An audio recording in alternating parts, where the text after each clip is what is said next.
오늘 본문 말씀은 읽어보시면 알겠지만 차별에 대해서 말씀하고 있습니다. 그것도 다른 것도 아니고 교회 안에서 일어나는 차별에 대해서 말씀하고 있어요.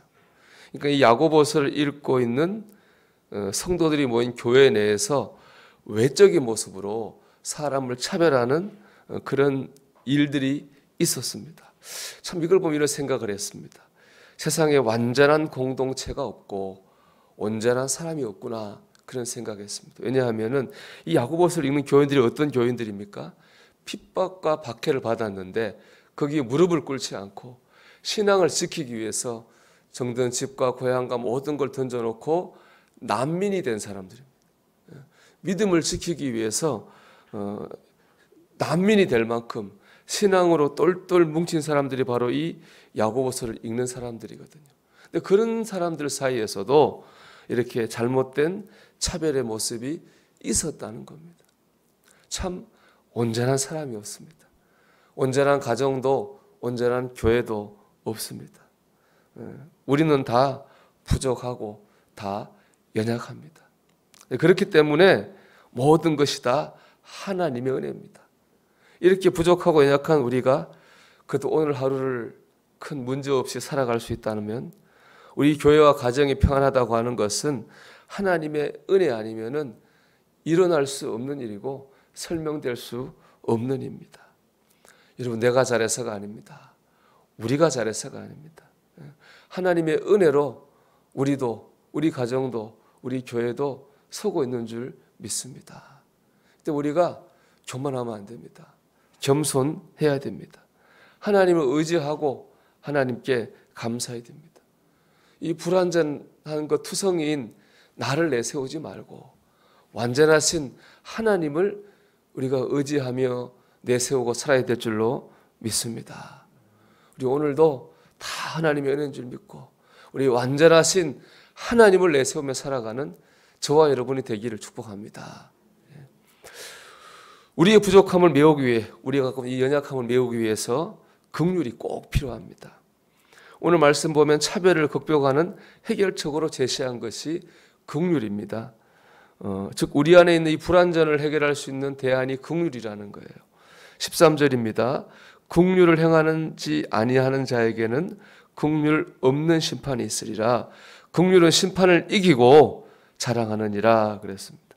그러니까 우리 긍휼을 가질 때 우리가 심판받을 수밖에 없는 연약한 모습을 극복할 수 있다는 겁니다. 우리에게 긍휼이 필요하다는 거죠. 유재명 목사님이라는 분이 쓴 책 팔복을 보면 긍휼은 뭐냐? 동일시하는 마음이라 그랬습니다. 즉 다른 사람, 다른 형제와 자매와 같이 느끼고 같이 말하고 같이 행동해 주는 게 긍휼입니다. 그 사람의 입장에서 생각하고 말하고 행동하는 것이 긍휼한 마음이라는 거예요. 그런 다른 사람의 입장에 생각하고 말하고 행동하는 긍휼함이 있을 때 우리는 우리 가정과 교회 안에 있는 부족한 부분, 또 내 안에 있는 연약한 부분을 메워 나갈 수 있다는 겁니다. 근데 그 책에 이런 구절이 있습니다. 내가 완전하기에 긍휼의 마음으로 사는 것이 아니다. 부족한 사람이 부족한 사람을 도우면서 공동체가 아름다워지는 것이다. 긍휼의 영성은 완전한 사람이 부족한 사람을 향해 가지는 것이 아니다. 부족한 사람에게 긍휼을 베풀면서 여전히 자신도 긍휼의 은혜 아래에 있음을 삶으로 고백하는 것이다. 그렇습니다, 여러분. 긍휼은 내가 잘나서 다른 사람에게 베푸는 그런 게 아닙니다. 부족한 사람이 똑같이 부족한 사람에게 베푸는 게 긍휼입니다. 그러면서 그래, 나도 부족하지 라고 느끼게 되는 거죠. 너 부족해, 이게 긍휼이 아니라는 겁니다. 나도 부족하고 너도 부족하지. 우리 서로 부족하니까 서로 이해하기 노력하고 우리 서로 힘을 모아 살자. 이것이 바로 긍휼이라는 겁니다. 이런 긍휼의 마음을 가질 때 우리는 우리 안에 있는 이 연약함과 부족함을 극복할 수 있습니다. 우리 가정과 교회 안에 있는 그런 부족한, 온전하지 못한 모습을 극복해 나갈 수가 있다는 것입니다. 긍휼의 마음을 가지고 살아야 됩니다. 남편과 아내, 긍휼의 마음을 가져야 됩니다. 부모와 자녀 긍휼의 마음을 가져야 됩니다. 목사와 교인 긍휼의 마음을 가져야 됩니다. 우리가 서로 긍휼의 마음을 가질 때 우리는 우리의 부족함을 극복할 수 있습니다.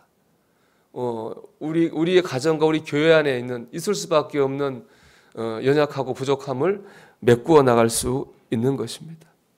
무엇보다 우리가 긍휼의 마음을 가져야 될 이유는 뭐냐?